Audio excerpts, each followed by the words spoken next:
Hey everyone, welcome back to Fiscal Voyage. I'm Felix, and today's video we're going to talk about a deeply undervalued stock. It's more like a growth stock at this point, but it does pay a dividend, so we get to wait and get paid for waiting while the company growth starts to kick in, or the market sees the growth of the company and then starts bringing the price higher. So in this video, we're going to talk about this stock, and we're going to talk about it technically with the charts. We're going to look at charts, and we're going to talk about it fundamentally.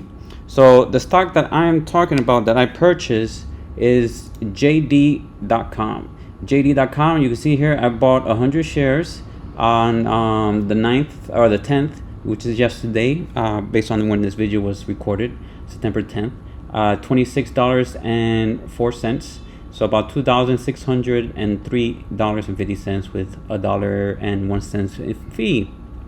So you can see here the transaction was purchased, and I'm going to show you why fundamentally first why I bought shares of JD.com. So first off, we're going to look at Fast Graph. So you can see here on Fast Graph when the company went IPO in around 2015, you can see here earnings was negative, so they weren't profitable. So in 2017, they actually were flat. And 2018 is when they made profit of 34 cents. And in 2019, a 205% increase at $1.04. And then since then, it's just been increasing. Earnings been up very nicely.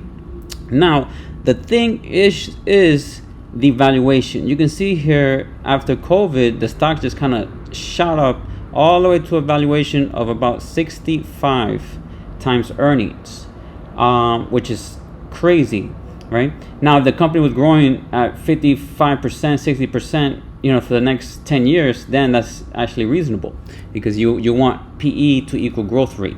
But you can see here the growth has slowed down. In 2021, only 5%, 2022, 52%, but then 2023, 21%. But in 2024, they expected a 27% increase, and in the following years, 4% and 9%. So the growth has decreased, but now instead of paying, 50, 60 PE, we're paying only 7.2. So you can see here blended PE right now at 7.2 with the earnings yields of almost 14%, which is outstanding. I like this to see 6.5%, 7% or higher. And like I said, while we wait, while the market sees the undervaluation of this company, while we wait, we can get a nice 2.8% dividend yield. The S&P credit rating is a very good investment grade at A-, and only 23.7% long-term debt to cap ratio, which is great. So the company looks great fundamentally here. It was showing this time period here to around this is more like it, maybe around 3 years. And you can see here, based around 12 growth rate, you can see how it's undervalued. It should be around a PE of 15, so around $61, $60. If this stays true, $4 in earnings, or $4.10 in 2025, and $4.45 in 2026. Forecasting, you can see here, as undervalued. We got 37 analysts, which is real good, so it gives us a great average. They're all predicting around 8.4% in earnings growth. Long-term growth also, you can see here, around 16%. So overall, these are all looking good. The analyst scorecard is kind of hit or miss, so we can't really, go by that estimates. It just gives us a good guide. And we'll look at other things like CFRA reports and Morningstar reports, and to give us a better understanding, and even Yahoo, to give us a better understanding on these estimates. So other things I like also, if we go to the operating cash flow, you can see here operating cash flow covers the dividend very nicely, and I'm pretty sure free cash flow also, as you see here, covers the dividend very nicely. So the dividend looks well covered, and they could start increasing it every year to make it a dividend growth stock. They do only pay out the dividends once a year, which is unfortunately I like every quarter, but it's still the same amount of, if it was pay 4 times a year or 1 time a year, it'd still be the same amount. So we're gonna look at now Morningstar here. You can see here Morningstar gives it a 5-star rating with a wide moat, so that looks good right off the bat. And you can see here they have a fair price around $50. Last price was 27, but actually it's 26.56, so you get it lower than the report here. But they have a fair price around $50, so give it a 5-star rating. And you can see here, uncertainty is high, which is not great. You would like to see the medium or low. That's more reliable estimates, and you can see the economic moat as wide. Other thing I like here, if we go here, where is it? Find it. I always have trouble finding this part. Right over here, you can see here, price to sales only estimates based on the current price 0.2. That is extremely low price to sales ratio. Price to earning ratio is also low, around 9.2. And you can see here revenue, they are expecting revenue to continue to grow from 2023 to 2024 to 2025 and 2026. So revenue is still continuing to grow. You can see here 10% in 2024 is what they're expecting, 3.4 in 2025, and 4% in 2026. So revenue still are expected to grow.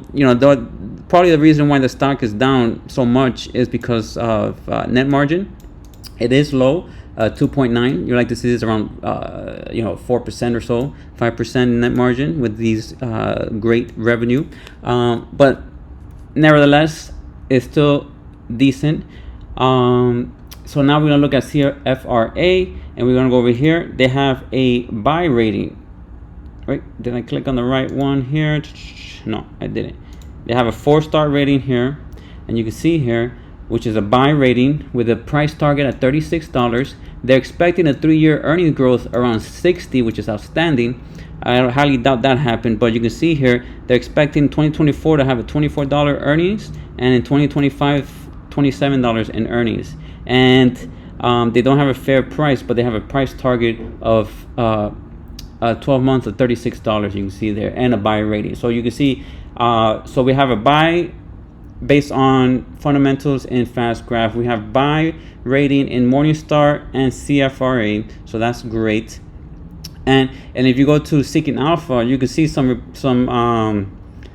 articles people written, here from this guy, Stocks to Buy Now, JD.com, this guy, Jonathan Weber. This is a buying opportunity, rating upgrade, and I agree, it is a buying opportunity.